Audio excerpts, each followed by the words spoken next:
فاذكروني أذكركم واشكروا لي ولا تكفرون. Ini yang ketiga, pembinaan kemasyarakatan. Kemasyarakatan artinya apa? Di sini kita mempersiapkan agar anak kita itu bisa beradaptasi dengan lingkungannya, beradaptasi dengan masyarakatnya, tentunya beradaptasi dengan adaptasi yang baik. Apakah kemudian kalau anak itu nggak diajarkan tentang sosial kemasyarakatan dia nggak pandai beradaptasi? Pandai, bisa saja. Tapi bisa jadi beradaptasinya dengan cara yang negatif. Ya, bisa-bisa nanti dia salah pergaulan. Bisa-bisa nanti dia tidak memiliki adab kepada orang yang lebih dewasa, pada orang yang lebih tua. Maka ternyata Islam memiliki rambu-rambu. Bagaimana supaya anak kita di masyarakat itu tumbuh menjadi seseorang yang mampu bersosial dengan baik, mampu saling menghormati dengan teman-teman sebayanya, bahkan saling menyayangi dan hormat, memuliakan orang tua. Hari ini kan banyak fenomena Bapak Ibu, anak-anak ngelicipi orang tua. Ya. Nah, ini kenapa bisa seperti itu? Ya, tidak ada didikan. Nah, maka buku ini di malam ini kita akan bahas. Ada 8 pilar Bapak Ibu tentang pembinaan kemasyarakatan. Pilar yang pertama, mengajak anak menghadiri majelis kaum dewasa. Menghadiri majelis kaum dewasa. Ini seperti ini, taklim, ya, diajak anak. Tujuannya apa? Dengan menghadiri majelis kaum dewasa, orang-orang dewasa akan memberikan manfaat, memberikan arahan, bimbingan kepada anak-anak tadi. Contoh, namanya anak-anak, ini kita lagi taklim lari-lari gitu kan, keliling dia segala macam, ya. Nah, terkadang orang tua itu mensuruh duduk diam, nggak boleh lari-lari, nggak sopan, gitu kan? Sehingga apa? Akan tertanam di benak anak, oh ternyata kalau ada orang tua duduk-duduk nggak boleh lari-lari, itu nggak sopan. Tapi coba kalau anak kita nggak pernah diajak ke majelis kaum dewasa, kira-kira bisa nggak menerapkan seperti itu? Bisa nggak Bapak Ibu? Nggak bisa. Ya.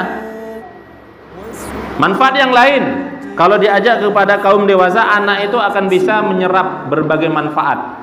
Mungkin dari perbincangan kaum orang-orang dewasa, orang tua dan lain macam sebagainya. Jadi pelajarannya, para sahabat, contohnya Umar, itu selalu membawa anaknya, Ibnu Umar, Abdullah bin Umar, ke majelis Rasulullah. Suatu kali Umar membawa anaknya Abdullah, ketika itu masih usia 10 atau 12 tahun, diajak bermajlis. Kemudian di situ Rasulullah memberikan pertanyaan kepada para sahabat. Padahal di situ ada Abu Bakar, ada Umar, ada Utsman dan sahabat-sahabat senior lainnya. Rasulullah bertanya, tahukah kalian perumpamaan seorang mukmin dengan pohon yang pohon itu akarnya menjulang, menunjam dalam ke dalam tanah, dan tiang batangnya meninggi, tumbuh tinggi, memberikan manfaat. Para sahabat nggak ada yang bisa jawab, diam aja pikir, diam aja. Kemudian Rasulullah mengatakan pohon itu adalah pohon kurma. Nah, ketika pulang, kata Abdullah bin Umar kepada ayahnya, Umar bin Khattab, wahai ayah, sebenarnya tadi yang ditanyakan Rasulullah itu saya tahu jawabannya pohon kurma, hanya saja saya diam saja. Kenapa kamu diam? Kata Umar bin Khattab. Karena saya lihat Abu Bakar, ayah, gitu kan, dan sahabat-sahabat yang lain tidak menjawab. Jadi saya segan lah, nanti kesannya nggak sopan, gitu kan. Maka kata Umar, seandainya kau menjawab dan jawabanmu benar, sungguh hal itu lebih aku sukai daripada ini dan ini. Artinya apa? Umar berharap anaknya menjawab pertanyaan Rasulullah SAW tadi. Artinya apa? Begitulah, Umar sudah mencontohkan membawa anaknya untuk ikut bermajelis dengan orang-orang dewasa. Hanya saja tadi perlu untuk diarahkan, dibimbing. Kita ketika anak itu lari-lari, ya, ketika anak itu melakukan hal-hal yang diingatkan, dikasih tahu, tapi jangan dikasari.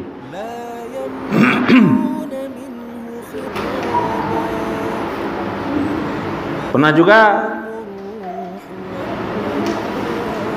Umar ketika masanya menjabat khalifah, dia memasukkan Ibnu Abbas, ya, ke dalam kelompok orang-orang tua Ahlul Badar. Sehingga ketika itu Abdul Hamid bertanya, "Wahai Umar, kenapa kau masukkan dia padahal dia masih kecil?" Ya, dia masih kecil. Maka Umar mengatakan, "Itu menurutmu." Kata Umar kepada Abdurrahman bin Auf, ya. Kemudian Umar bertanya kepada para sahabat tadi, "Apa pendapat kalian tentang surat An-Nasr? Iza ja nasrullahi wal fath," sampai akhir ayat. Ada yang menjawab, maksudnya kita menang, kita berhasil menguasai kota Mekah. Kemudian orang Islam masuk Islam berbondong-bondong. Berbagai macam perjawaban. Ada juga yang mengatakan tidak tahu. Maka ketika itu Umar bertanya kepada Ibnu Abbas yang ketika itu masih kecil. Ditanya, "Wahai Ibnu Abbas, kalau kamu, apa menurutmu ayat itu? Bagaimana pendapatmu tentang ayat itu?" Kata Ibnu Abbas apa? "Sungguh ayat itu maksudnya adalah tugas Rasulullah sudah selesai dan artinya pertanda Rasulullah akan dipanggil oleh Allah."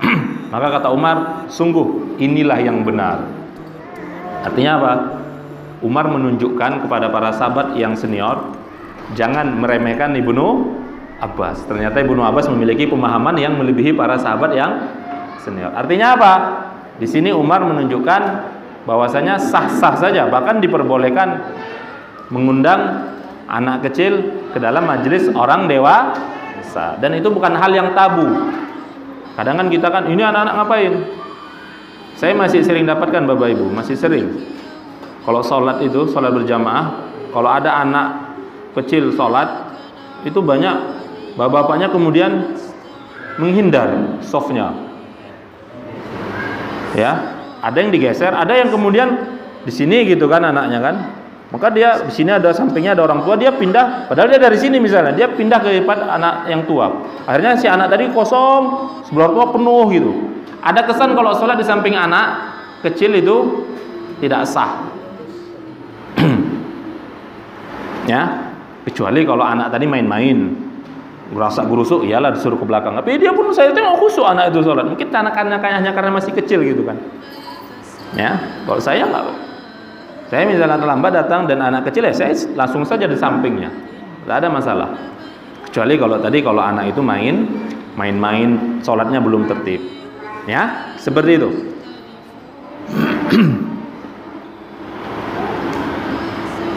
Nah, termasuk juga manfaat membawa anak kecil ke majlis kaum dewasa seperti kita ini taklim. Nggak apa-apa mau anak laki-laki, anak perempuan, nggak ada masalah Bu, Bapak Ibu dibawa. Salah satu tujuannya apa? Apa? Supaya bisa ngerti. Oh, dia punya anak perempuan. Nanti kalau anak saya sudah dewasa, tahulah insya Allah. Loh, betul loh. Ini yang dilakukan oleh Umar. Yaitu hikmahnya, tujuannya seperti itu. Ya, tahu gitu. Karena kan kalau orang salaf dulu kan mereka kan dilihat dari orang tuanya yakin anaknya bagus. Oh, si fulan kan ada anak perempuan, ayo kita jodohkan sama anaknya. Tapi kalau nggak tahu kan gimana? Ya, nah, itu zaman dulu memang seperti itu.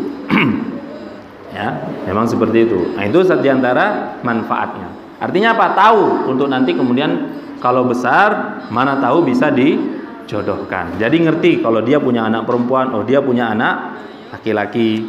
Ya. Bahkan mungkin Bapak Ibu kan pernah gitu. Tapi ini saya pernah dengar, ini pernah terjadi ya. Terkadang orang tua mungkin kawan, kemudian ngomong, mungkin niatnya bercanda. Apa itu? Anaknya perempuan, kawannya anak laki-laki. Dia ngomong apa? Oh, nanti kita besanan ya kalau sudah besar. Ini ternyata ada ulama yang mengatakan kalau seperti ini kasusnya, nanti ketika besar kalau mau dinikahkan dan bukan dengan orang lain, itu si anak harus dikasih tahu. Kalau dulu kecil dia pernah dijodohkan. Nah, kira-kira dia mau nggak, nolak nggak? Jadi harus benar-benar dulu memang nggak mau, baru boleh dicarikan sama yang lain. Itu sampai seperti itu. Artinya apa? Jangan mudah bercanda mengatakan nanti kita besanan ya. Padahal anak masih kecil. Ya, nah ini nggak boleh sebenarnya. Ya sudah, cukup tahu saja kalau dia punya anak perempuan, kalau dia punya anak laki-laki, cukup tahu saja. Ini pilar yang pertama. Jadi mengajak anak ke majelis orang